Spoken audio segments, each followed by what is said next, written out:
Boleh? Kita mau buat kayak mana dulu nih? Bentar, coba aku lihat punya Fatih. Nena kayak ada jelasin tentang UNRI gitu loh, Fakultas Teknik sama TPK. Oh, Ya udah kita buat kayak gitu aja. boleh. Bisa jadi referensi kita.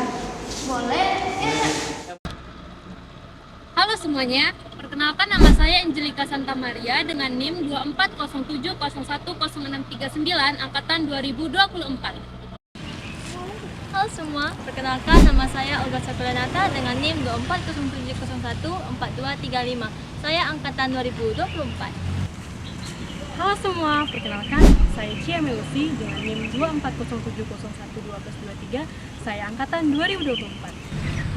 Halo semuanya, perkenalkan nama saya Sakitriana dengan NIM 2407011499 angkatan 2024. Halo semuanya, perkenalkan nama saya Elizabeth Joyce Yombing dengan NIM 2407057457 angkatan 2024. Halo semuanya, perkenalkan saya Billy Daniel Malau dengan NIM 2407013254 angkatan 2024. Assalamualaikum warahmatullahi wabarakatuh. Shalom, Om Swastiastu, Namo Buddhaya, salam kebajikan. Halo semuanya, kami dari kelompok 2 kelas TPKA angkatan 2024. Kami akan menampilkan bagaimana proses BCTMP. Selamat menyaksikan.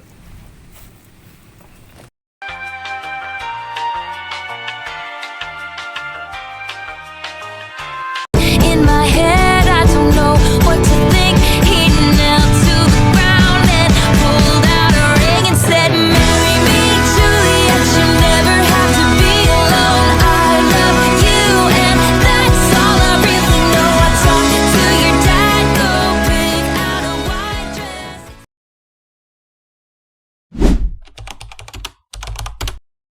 Universitas Riau atau biasa dipanggil dengan UNRI merupakan salah satu perguruan tinggi negeri ternama di Indonesia yang berlokasi di Pekanbaru, Riau. Universitas Riau berdiri pada tanggal 1 Oktober 1962.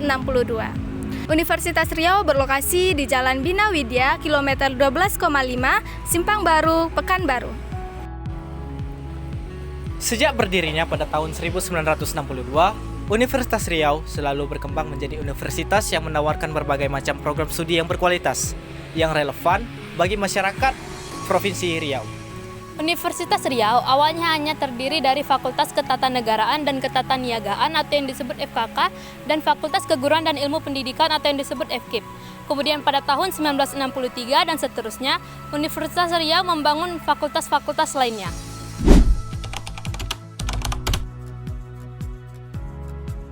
Pada tahun 2001, resmi keluar Surat Keputusan Pendidikan Nasional nomor 236/0/2000 tentang pendirian Fakultas Teknik di Universitas Riau pada tanggal 21 Desember 2000.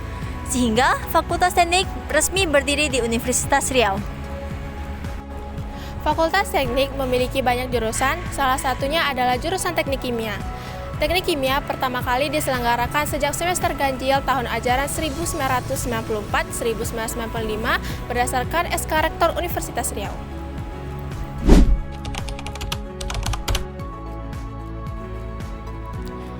Teknik Kimia Universitas Riau terakreditasi dengan peringkat akreditasi B dengan nilai 318. Selanjutnya, pada tahun 2013, berdasarkan surat keputusan Badan Akreditasi Nasional Perguruan Tinggi, Teknik Kimia dinyatakan terakreditasi B dengan nilai 349.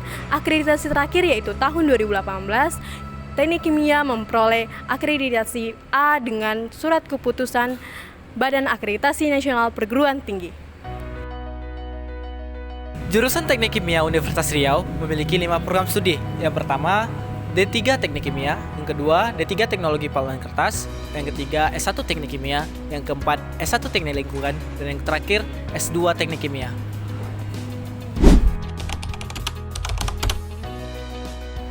Program studi teknologi paluan kertas atau yang disingkat TPK merupakan program studi baru yang berdiri sejak 6 Juli 2018 hingga sekarang. Program studi TPK ini merupakan hasil kerjasama antara UNRI dengan PT Riau Andalan Pulp dan Paper dan Tanoto Foundation. Salah satu mata kuliah yang ada di TPK adalah Teknologi Pembuatan Pulp dengan Bapak Aska Aman MSc sebagai dosen pengampunya.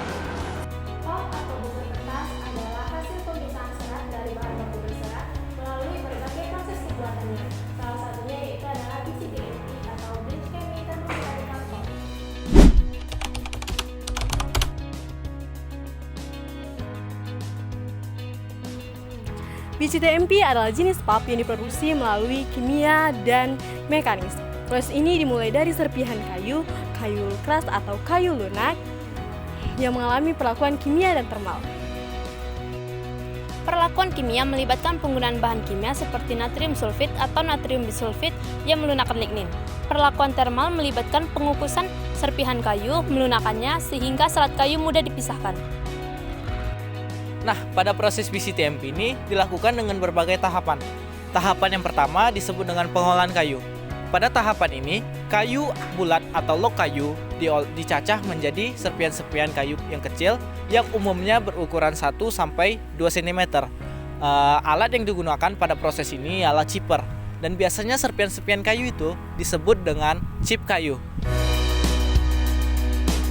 Nah, proses ini berlangsung sekitar 15-30 menit.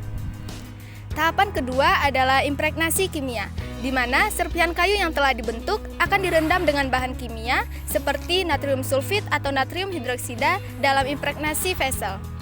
Bahan kimia ini berfungsi untuk melunakkan lignin sehingga serat-serat yang berada di dalam kayu akan mudah terpisah pada proses penggilingan. Pada proses ini digunakan suhu yang dapat diatur antara 70-90 derajat Celcius dan tekanan yang dapat dinaikkan untuk mempercepat penetrasi bahan kimia. Impregnasi bahan kimia ini merupakan salah satu tahapan yang paling lama karena memerlukan waktu 1-3 jam dan sesuai dengan konsentrasi bahan kimia dan jenis kayu yang digunakan. Setelah impregnasi, serpihan kayu dimasukkan ke refiner. Di dalam refiner, serpihan kayu digiling dengan gaya mekanis secara intens untuk melepaskan serat-serat kayu. Refiner biasanya menggunakan 2 cakram yang bergigi yang berputar dengan arah yang berlawanan untuk merobek-robek serpihan kayu menjadi serat.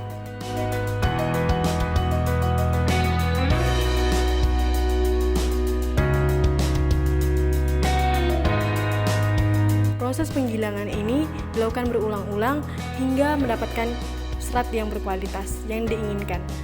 Proses ini dilakukan 10-20 menit per batch. Tahap selanjutnya adalah pemutihan. Pulp yang dihasilkan dari refiner kemudian dipindahkan menuju bleaching tower atau reaktor untuk pemutihan.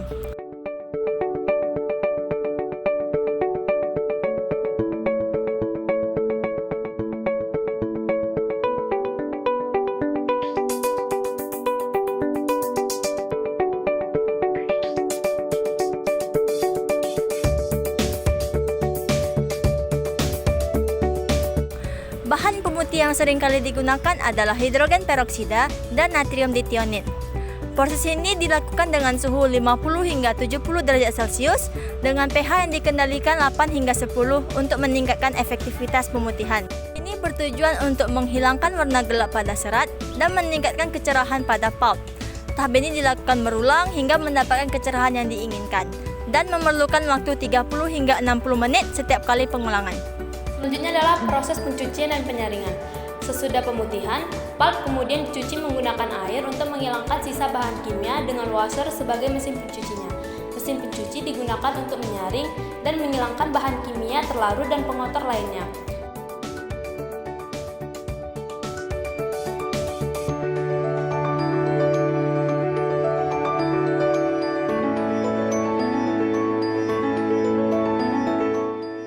Siklus ini dilakukan dalam beberapa tahap hingga mendapatkan pulp yang bersih. Proses ini dilakukan selama 15-30 menit per tahapnya. Setelah pencucian, pulp akan melalui screen untuk memastikan serat memiliki ukuran yang seragam, dengan serat-serat yang besar atau serat yang tidak sempurna dipisahkan.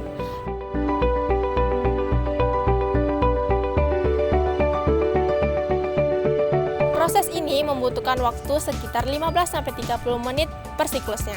Jika pulp mengandung banyak serat kasar atau serat yang tidak terurai dengan baik, proses ini membutuhkan waktu yang lebih lama atau dilakukan dengan beberapa siklus untuk mendapatkan kualitas pulp yang diinginkan. Proses yang terakhir ialah pengeringan dan pengemasan. Setelah pulp itu dicuci dan disaring, pulp itu masih memiliki kandungan air yang sangat tinggi. Sehingga pada tahapan ini diperlukannya 2 alat. Yang pertama itu dewatering press yang diharapkan mampu memeras air pada pulp sehingga pada kandungan air pada pulp itu dapat mencapai kandungan air yang lebih sedikit. Dan pada tahap yang selanjutnya digunakannya alat drying machine yang diharapkan mampu mengeringkan pulp pada tahap yang diinginkan. dan pada proses ini memerlukan waktu 1 hingga 2 jam. Pulp yang kering kemudian dipotong menjadi lembaran dan akan dikemas dalam bentuk paket-paket yang akan disimpan di rak penyimpanan yang kering, bersih dan jauh dari kontaminan. Paket-paket tersebut disimpan untuk menunggu jadwal pengiriman. Dengan dilakukannya proses pengemasan, maka berakhirlah proses BCTMP ini. Proses BCTMP memiliki kelebihan dalam tingkat kesalahan yang sangat tinggi dibanding dengan proses yang lain. Meskipun BCTMP termasuk pulp mekanis, proses kimia dalam BCTMP melemahkan lignin dengan lebih ringan daripada proses kimia penuh, sehingga menghasilkan serat yang lebih kuat dibandingkan dengan TMP atau thermomechanical pulp. BCTMP memiliki kekuatan yang cukup untuk pengaplikasian seperti karton lipat yang memerlukan daya tahan dan kekuatan tarik. BCTMP ideal untuk produk-produk yang membutuhkan kombinasi kecepatan kekuatan seperti karton lipat, kertas cetak, dan beberapa jenis kertas kemasan. Pulp ini memiliki kekuatan dan ketebalan yang baik sehingga cocok untuk aplikasi yang membutuhkan daya tahan sempurna. Dengan dijelaskannya kelebihan BCTMP, maka berakhirlah materi terkait BCTMP. Semoga informasi yang kami sampaikan dapat bermanfaat bagi kita semua. Sekian dari kami. Terima kasih. Sampaikan dapat bermanfaat bagi kita semua. Sekian dari kami. Terima kasih. Akhirnya ya, video kita selesai juga. Tinggal ngedit lagi sih. Yoi.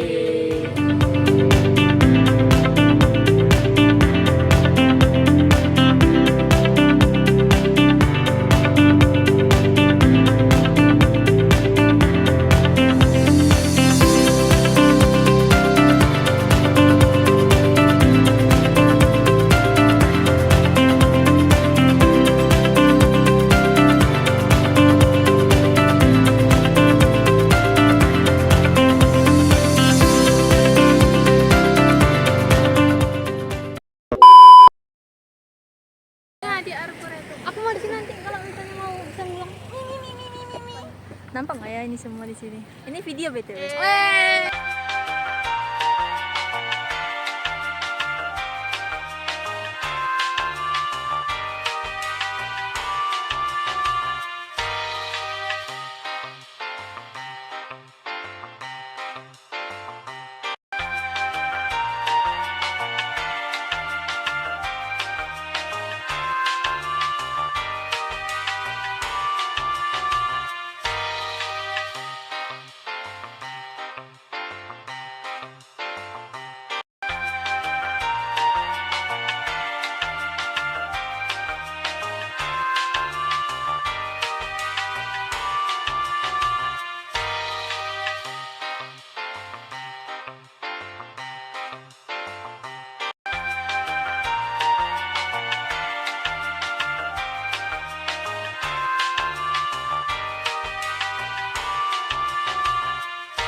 Dah.